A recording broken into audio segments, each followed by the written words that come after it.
You going crazy in quarantine? I am. Yeah, a little bit. Just a little bit. Just a little bit. Okay, let's just become one with the quarantine and let's deal with it. What do you do when you're going crazy in quarantine? Maybe a puzzle, maybe booze. I teach ethics. It's not normal. What am I going to tell you? A lot of us are using Zoom right now to be able to conduct remote meetings. Well, I want you to be careful because there's an issue going on now called Zoombombing, and I think it has some ethical implications.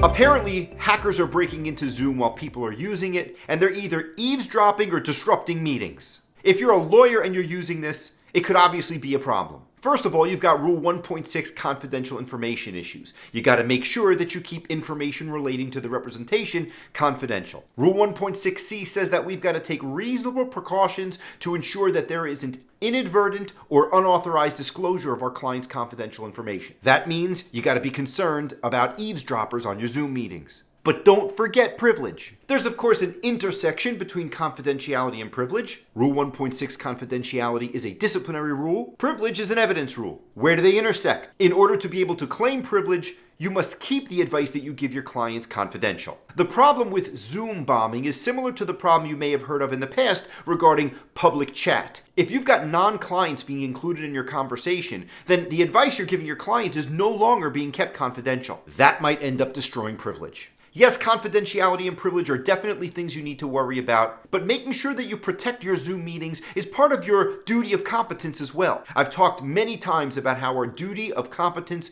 with respect to technology is evolving. That also includes being aware of common technological scams. This information is out there, people are starting to become aware of Zoom bombing, and as a result it means that you probably need to understand it and take proper precautions in order to fulfill your duty of competence.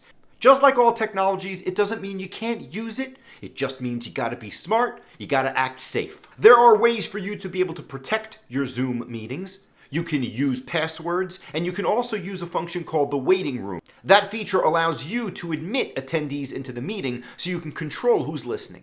Okay, now you can go back to your quarantine. And basically that just means eating more while still wearing your pajamas.